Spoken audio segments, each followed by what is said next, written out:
السلام علیکم ورحمۃ اللہ وبرکاتہ۔ ان الحمد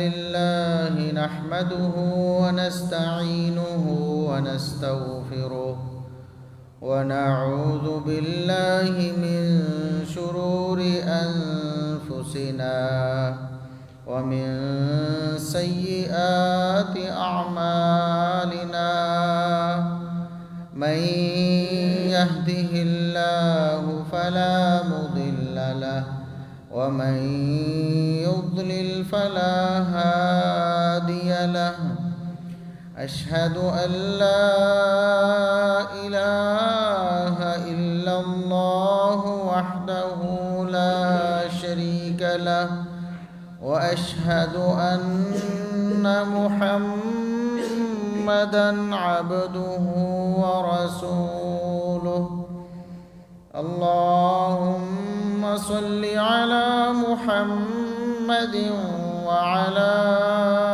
آل محمد كما صليت على إبراهيم وعلى آل إبراهيم إنك حميد مجيد اللهم بارك على محمد وعلى آل محمد كما باركت على إبراهيم وعلى آل إبراهيم إنك حميد مجيد أما بعد فيا أيها الناس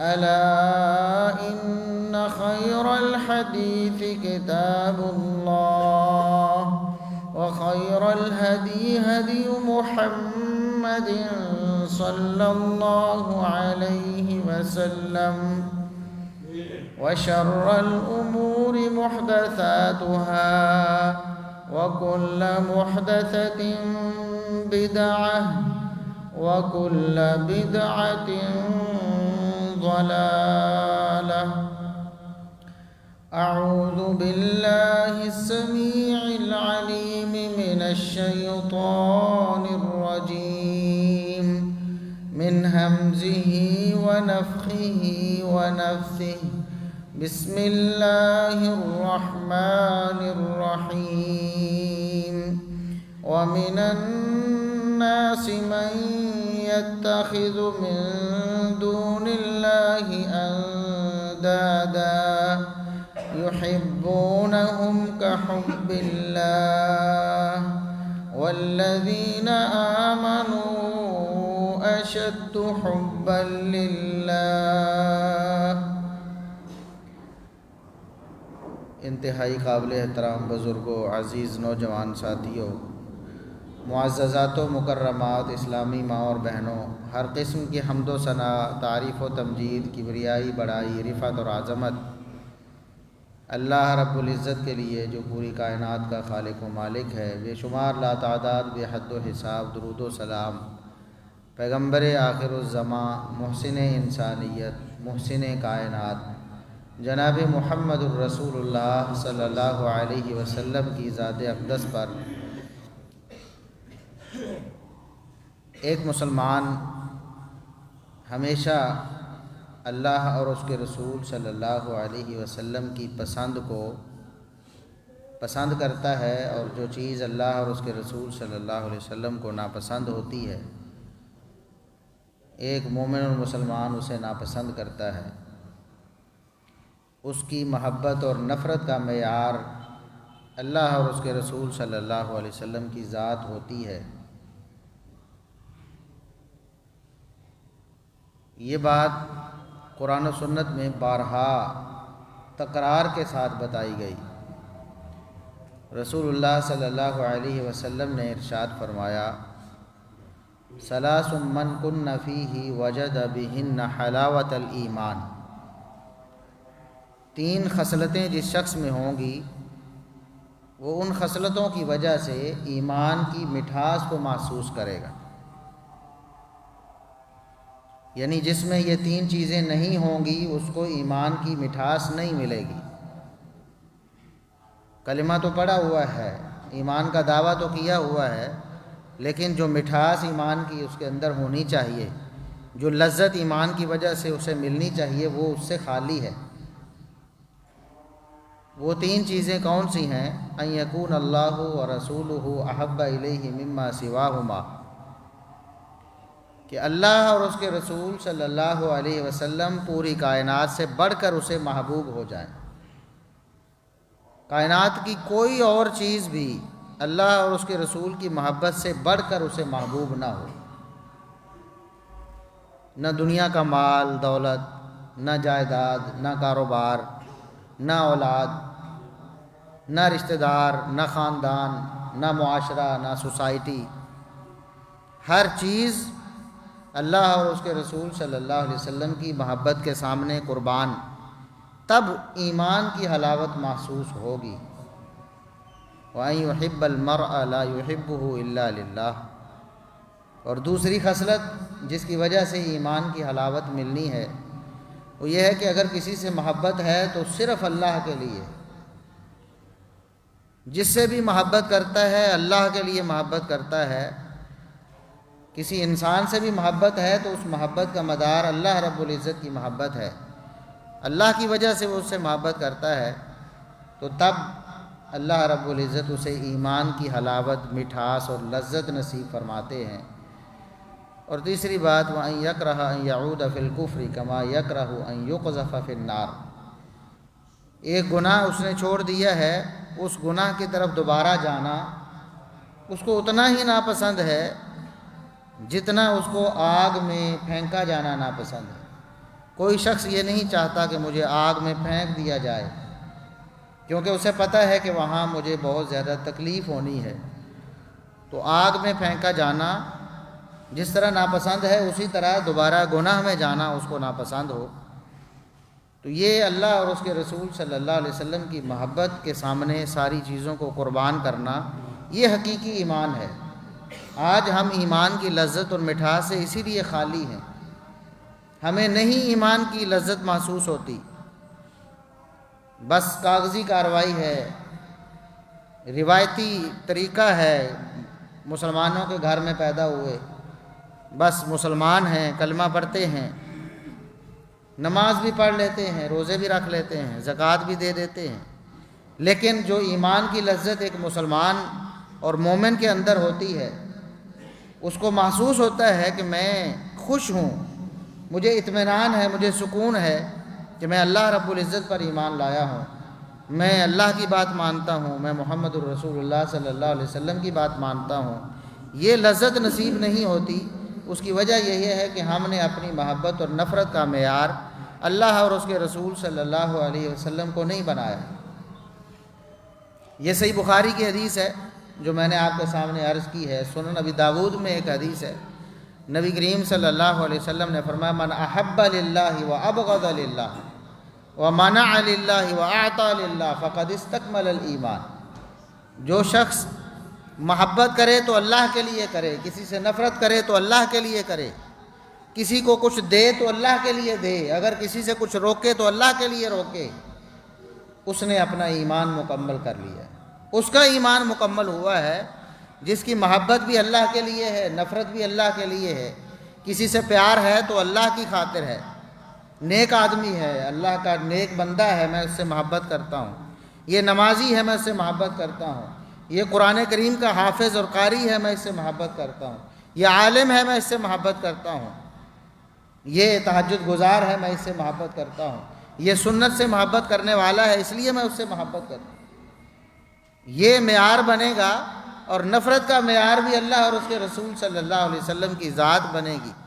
اس سے کیوں نفرت ہے، میں اسے کیوں اچھا نہیں سمجھتا، اس لیے نہیں، میری ذاتی عداوت ہے، میرا کوئی لین دین کا معاملہ ہے، جائیداد کا جھگڑا ہے، میری اس کے ساتھ تکرار ہو گئی تھی، ایک دفعہ لڑائی ہو گئی تھی، نہیں، رشتہ داری کا مسئلہ ہے، فلاں نے رشتہ نہیں دیا، فلاں نے یہ کر دیا، فلاں نے وہ کر دیا، نہیں، کسی سے نفرت ہے محض اللہ کے لیے کہ وہ اللہ کا نافرمان ہے اس لیے مجھے اچھا نہیں لگتا، وہ کتاب و سنت کے خلاف عمل کرتا ہے اس لیے مجھے اس سے نفرت ہے، اور اگر کسی کو کچھ دیتا ہے تو اللہ کی خاطر دیتا ہے، کسی سے تعاون کرتا ہے اللہ کو راضی کرنے کے لیے، مال دیا ہے، کوئی اور تعاون کیا ہے کسی کا تو اللہ کی خاطر، اور اگر کسی سے کچھ روکا ہے، کسی کو ضرورت ہے اس کی ضرورت پوری نہیں کی محض اس لیے کہ اس کی ضرورت پوری کرنا اللہ رب العزت کو ناراض کرنے کا سبب بنے گا، تو میں ایسا کام نہیں کرتا۔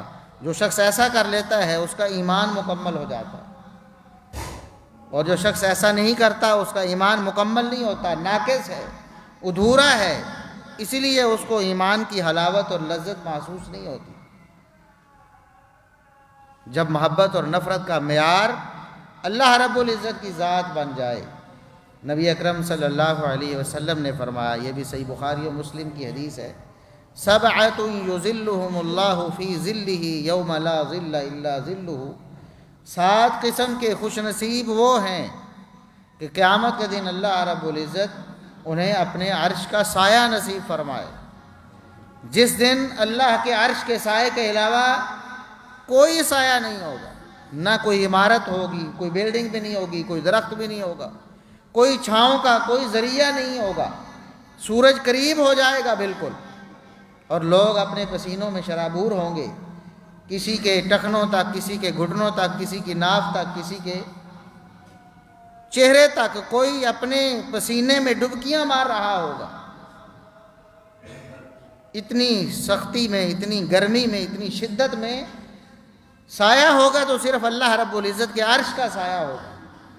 کن خوش نصیبوں کو ملے گا؟ 7 قسم کے خوش نصیب ہیں، جن میں سے ایک وہ شخص ہے جو کسی سے محبت کرتا ہے تو اللہ کے لیے کرتا ہے، اس کی محبت کا معیار اللہ رب العزت کی ذات ہے، وہ اس کی نیکی کی وجہ سے، اس کے تقوی کی وجہ سے اس سے محبت کرتا ہے، تو ایسا شخص رجلان تحابا فی اللہ، دونوں کی آپس میں محبت ہے تو دونوں طرف سے اللہ کے لیے محبت، اجتمعا علیہ وتفرقا علیہ، اگر وہ آپس میں ملتے ہیں اللہ کی محبت کے لیے ہی ملتے ہیں، ان کے ملنے کا کوئی اور سبب نہیں ہے، ملتے ہیں تو اللہ کی محبت کے لیے، وتفرقا علیہ، اور اللہ کی محبت پر ہی جدا ہوتے ہیں۔ اس کے 2 مطلب ہیں کہ اگر ان کی آپس میں کبھی کوئی ناراضگی ہوتی ہے تو اس کا سبب بھی اللہ رب العزت کی کوئی تعلیم ہوتی ہے کہ اس نے اللہ کی نافرمانی کی ہے تو وہ اس سے پیچھے ہٹ گیا ہے،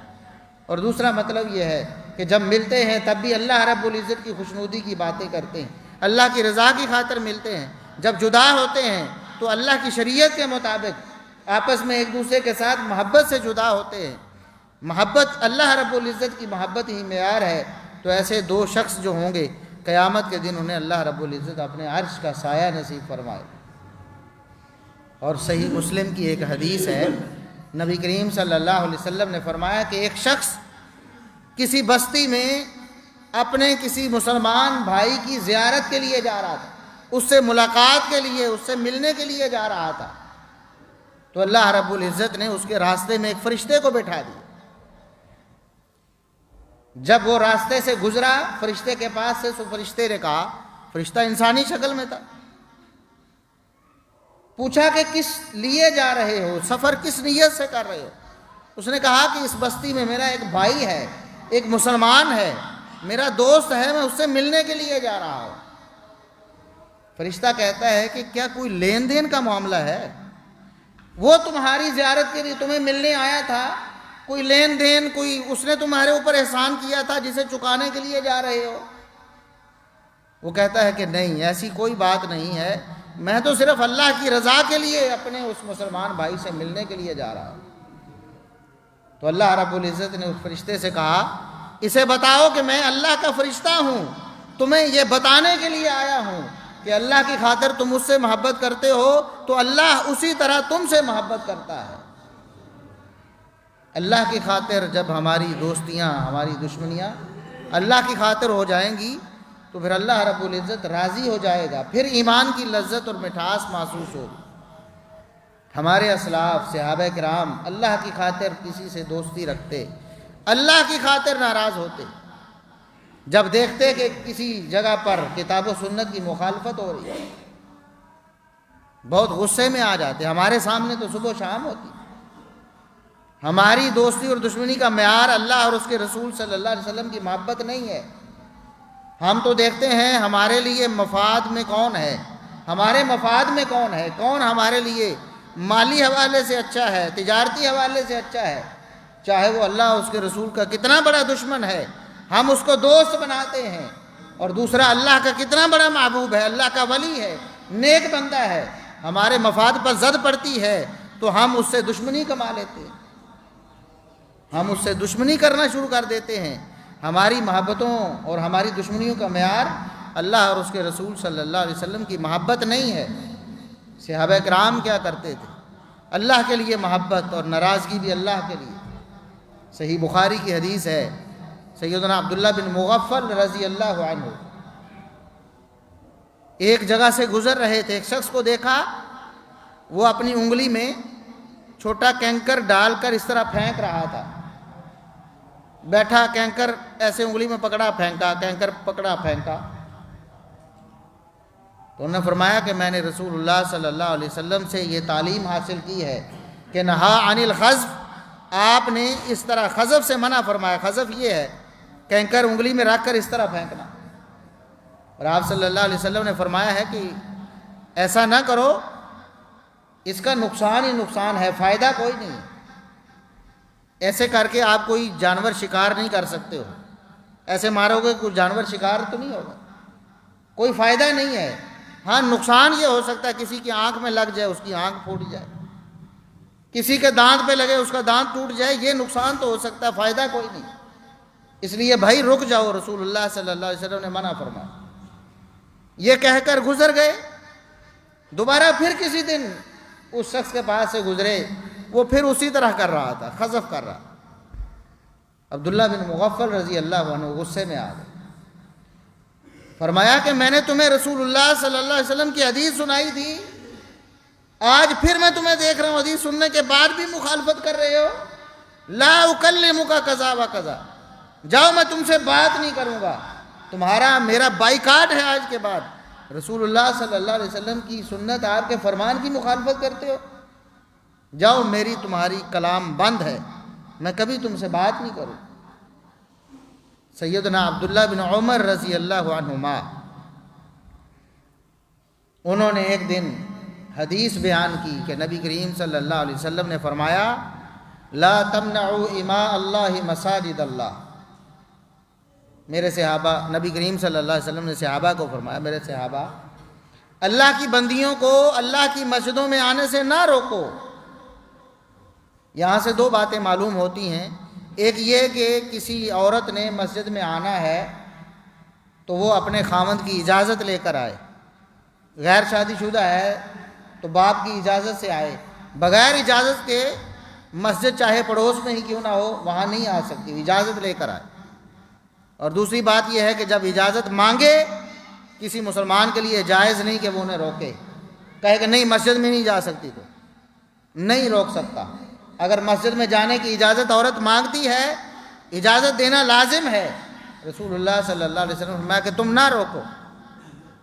عبداللہ بن عمر رضی اللہ عنہما کا ایک بیٹا بلال نامی، وہ یہ بات سن رہا تھا، کہنے لگا واللہ لنمنعہن،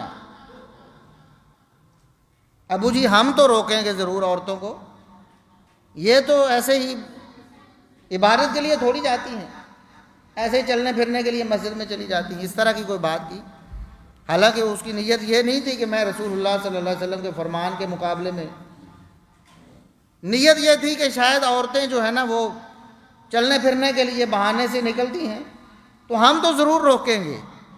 عبداللہ بن عمر رضی اللہ عنہما نے پاس بیٹھے تھے، ایک گھونسا اس کے سینے میں دے مارا، فرمایا کہ تم نے سنا نہیں، میں نے رسول اللہ صلی اللہ علیہ وسلم کا فرمان سنایا اور تم آگے سے کہتے ہو کہ ہم روکیں گے۔ اور راوی بیان کرتا ہے فَسَبَّهُ سَبًّا سَيِّئًا، اتنا برا ڈانٹا اس کو، اتنا برا بولا اس کے ساتھ کہ میں نے ساری زندگی عبداللہ بن عمر رضی اللہ عنہما کو اتنا برا کسی کے ساتھ بولتے ہوئے نہیں سنا ہے۔ محبت اور نفرت کا معیار رسول اللہ صلی اللہ علیہ وسلم کی سنت اور آپ کا طریقہ ہے، ہماری محبت اور نفرت کا معیار یہ نہیں ہے۔ صحابہ کرام نے وہ معیار قائم کر کے دکھایا ہے۔ رسول اللہ صلی اللہ علیہ وسلم کے دشمن کو وہ اپنا دشمن سمجھتے تھے، اور اس دشمن سے اتنی دشمنی کماتے اپنی جان کی پرواہ بھی نہیں کرتے۔ آپ کو معلوم ہے کہ رسول اللہ صلی اللہ علیہ وسلم کے کئی ایسے دشمن تھے جو علیہ اعلان آپ کے خلاف بکواس کرتے تھے۔ ان میں سے ایک کعب بن اشرف تھا، یہودی تھا کعب بن اشرف۔ رسول اللہ صلی اللہ علیہ وسلم نے ایک دن فرمایا من لکعب بن الاشرف، اور میرے صحابہ کعب بن اشرف سے کون نمٹے گا؟ فإنہ قد آذى اللہ ورسولہ، اس نے اللہ کے رسول صلی اللہ علیہ وسلم کو تکلیف پہنچائی۔ یہ اللہ کے رسول کا دشمن ہے، آپ کے خلاف بولتا ہے، کون کعب بن اشرف سے نمٹے گا؟ محمد بن مسلمہ رضی اللہ عنہ صحابی رسول ہے، کہتے ہیں اللہ کے رسول حکم فرمائیں، کیا حکم کرتے ہیں، کیسے نمٹنا ہے، کیا قتل کریں اسے؟ فرمایا ہاں قتل کرو اسے۔ محمد بن مسلمہ اپنے ایک ساتھی کے ساتھ اس کے پاس چلے گئے، غیر مسلح، اپنے پاس کچھ نہیں ہے، ساتھی کے پاس تلوار تھی۔ پہلے ویسے ہی اس کو ملنے چلے گئے، اس کو باتوں باتوں میں بہلایا، قصہ لمبا ہے، آپ سماعت فرما چکے۔ پھر اس کو قتل کیا، حالانکہ بہت بڑا سردار ہے، بہت بڑا لینڈ لارڈ ہے کعب بن اشرف، اپنی جان کی پرواہ نہیں کی، اس کے قلعے میں جا کے، اس کے علاقے میں جا کے اس کو قتل کر کے آیا۔ محمد بن مسلمہ رضی اللہ تعالیٰ عنہ۔ اسی طرح ابو رافع ایک تھا، عبداللہ بن ابی الحقیق، ابو رافع یہودی، وہ بھی نبی کریم صلی اللہ علیہ وسلم کی شان میں تنقیص کرتا تھا۔ آپ صلی اللہ علیہ وسلم نے انصار کا ایک گروہ اس کی مرمت کے لیے بھیجا، اس سے نمٹنے کے لیے بھیجا۔ عبداللہ بن عتیق رضی اللہ عنہ ان کے امیر مقرر ہوئے، گئے اس کے قلعے میں جا کے اپنی ہتھیلی پر رکھ کر اس کو قتل کر کے آئے۔ رات کے اندھیرے میں اس کے گھر میں گئے، ایک دفعہ وار کیا لیکن وار صحیح جگہ پہ نہیں لگا ہے، بچ گیا۔ اس نے شور مچایا، پھر دوبارہ سے آواز بدل کر خود ہی پوچھنے لگے کیا ہوا ابو رافع، کیا ہوا؟ اس نے کہا کہ میرے اوپر کسی نے حملہ کیا ہے۔ اب پتہ چلا کہ آواز کہاں سے آ رہی ہے، دوبارہ سے پلٹ کر اس پر حملہ کیا ہے۔ اس کا کام تمام کیا، جب یقین ہوا کہ اب یہ ٹھنڈا ہو گیا ہے، جلدی سے آئے، سیڑھیاں اترے، سیڑھیاں اترتے ہوئے بلائی منزل میں تھا، نیچے اترتے ہوئے پاؤں پھسلا، پنڈلی ٹوٹ گئی، پنڈلی ٹوٹ گئی۔ ہڈی ٹوٹ جائے تو کتنی درد ہوتی، کتنی تکلیف میں انسان ہوتا ہے۔ عبداللہ بن عتیق رضی اللہ عنہ کی پنڈلی ٹوٹ گئی ہے، وہاں سے نکل گئے ہیں، لیکن قلعے کے دروازے پہ جا کے بیٹھ گئے ہیں۔ کہتے ہیں میں اپنی تسلی کر کے آیا ہوں، لیکن ہو سکتا ہے کہ ابھی وہ بچ گیا ہو، وہاں سے میں بھاگ آیا ہوں نا، ہو سکتا ہے کہ ابھی اس کی جان ہو باقی۔ میں اس وقت تک اس قلعے سے نہیں نکلوں گا جب تک میں اپنے کانوں سے اس کی موت کی خبر نہ سن لوں۔ اس کی موت کی خبر جب آئی، صبح ایک بندے نے دیوار پہ چڑھ کے قلعے کی اعلان کیا ابو رافع مارا گیا ہے۔ پھر وہاں سے نکلے اور رسول اللہ صلی اللہ علیہ وسلم کی خدمت میں حاضر ہوئے۔ یہ صحابہ کرام کا دوستی اور دشمنی کا معیار ہے۔ آج رسول اللہ صلی اللہ علیہ وسلم کو برا بولا جاتا ہے، نعوذ باللہ، گستاخی کی جاتی ہے، آپ کو گالیاں دی جاتی ہیں، اور مسلمانوں سے اپیل کی جاتی ہے کہ آپ اس ملک کا بائیکاٹ کریں، اس کی مصنوعات کو چھوڑ دیں۔ جس ملک نے حکومتی اور سرکاری سطح پر رسول اللہ صلی اللہ علیہ وسلم کی توہین اور گستاخی کی ہے، مسلمان ان مصنوعات کو چھوڑنے کے لیے تیار نہیں، حالانکہ ان مصنوعات میں کوئی بھی ایسی نہیں ہے جن کی وجہ سے زندگی بچانا مشکل ہو جائے، یعنی جن کے بغیر انسان زندہ نہ رہ سکے۔